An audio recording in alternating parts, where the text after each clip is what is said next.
Assalamualaikum warahmatullahi wabarakatuh. Perkenalkan, kami dari kelompok 6 yang akan mempresentasikan tentang perusahaan leasing atau pembiayaan syariah.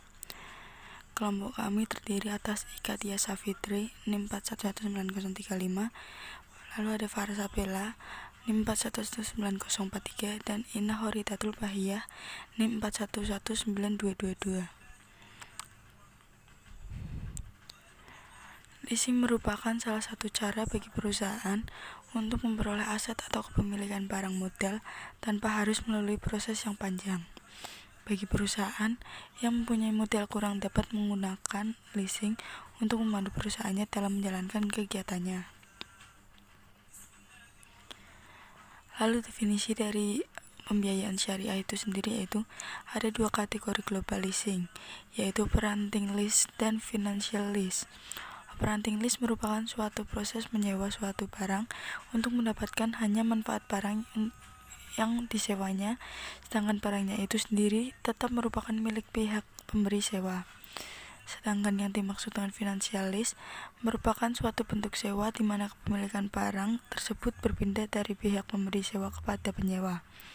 Bila dalam masa akhir sewa pihak penyewa tidak dapat melunasi sewanya, barang tersebut dapat merupakan milik pemberi sewa atau perusahaan leasing. Sejarah pembiayaan syariah. Kegiatan usaha leasing sebagai pembiayaan alternatif non-bank memiliki sejarah yang cukup panjang. Meskipun tidak diketahui secara pasti, namun diyakini kegiatan transaksi leasing telah menjadi sejak tahun 2000 sebelum Masehi.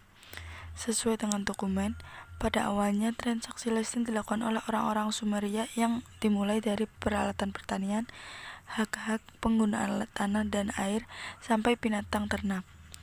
Dalam perkembangan berikutnya, banyak ditemukan sistem hukum yang mencantumkan transaksi leasing sebagai salah satu metode pembiayaan. Perjalanan berikutnya, pada tahun 1284 di Inggris, usaha leasing diatur dalam sebuah undang-undang atau common law, dan pada tahun 1800-an mulai terjadi peningkatan jenis barang yang dapat dijadikan sebagai objek leasing.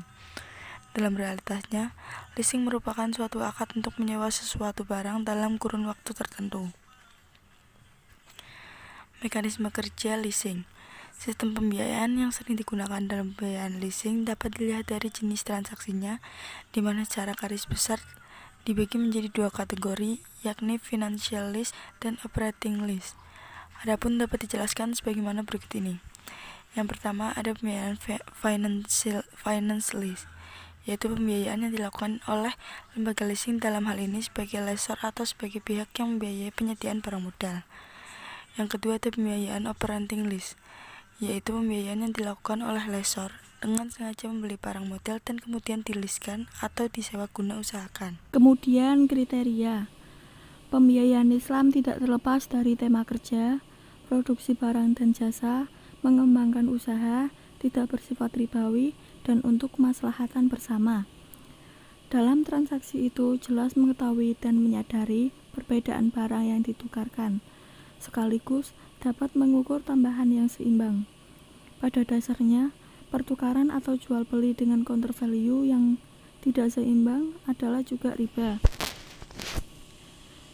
Dasar hukum menurut syariah dan negara. Yang pertama, tinjauan hukum leasing menurut syariah. Jenis operating lease atau dalam istilah muamalah yaitu ijarah dibolehkan oleh syariah dengan dasar hukum. Yang pertama, Al-Quran pada Quran Surat Al-Baqarah ayat 233 dan hadis. 2. Tinjauan hukum leasing menurut negara. Berdasarkan pasal 1 angka 1 Peraturan Presiden nomor 9 tahun 2009 tentang lembaga pembiayaan, yang dimaksud dengan lembaga pembiayaan adalah badan usaha yang melakukan kegiatan pembiayaan dalam bentuk penyediaan dana atau barang modal.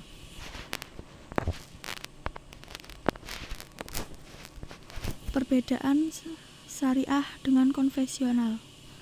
Perbedaan dengan prinsip syariah dalam menyediakan uang atau tagihan berdasarkan kesepakatan antara pihak bank dengan pihak yang dibiayai dengan mewajibkan pihak yang dibiayai untuk mengembalikan uang atau tagihan tersebut dalam jangka waktu tertentu dengan imbalan atau bagi hasil yang telah ditentukan.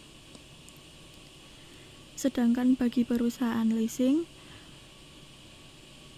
merupakan alternatif bagi para pengusaha karena perusahaan dapat memperoleh barang modal dengan jalan sewa, beli, dan barang modal dapat langsung digunakan dalam berproduksi, sedangkan pembiayaan sewanya dapat diangsur sesuai kesepakatan dengan pihak lessor. Kemudian praktik lapangan pembiayaan syariah. Dalam praktiknya, transaksi finance leasing dibagi ke dalam bentuk-bentuk sebagai berikut. Yang pertama yaitu direct finance lease. Transaksi ini dikenal dengan nama true lease, di mana di dalam transaksi ini pihak lessor membeli barang modal atas permintaan lease dan sekaligus menyewa gunakan barang tersebut kepada lease. Yang kedua yaitu sales dan leaseback. Proses ini dilakukan di mana pihak lease menjual barang modalnya kepada lessor untuk dilakukan kontrak sewa guna usaha atas barang tersebut antara lease dan lessor. Kemudian yang terakhir yaitu prospek perkembangan pembiayaan syariah. Pada era reformasi ditetapkan UU nomor 10 tahun 1998 tentang perbankan yang memberikan landasan hukum lebih kuat bagi keberadaan sistem perbankan syariah. Dalam undang-undang tersebut diatur secara rinci landasan hukum serta jenis-jenis usaha yang dapat diimplementasikan oleh bank syariah. Undang-undang ini juga memberikan arahan bagi bank-bank konvensional untuk membuka cabang syariah atau mengkonversi diri menjadi sebuah bank syariah. Sekian presentasi dari kelompok kami, kurang lebihnya mohon maaf. Wassalamualaikum warahmatullahi wabarakatuh.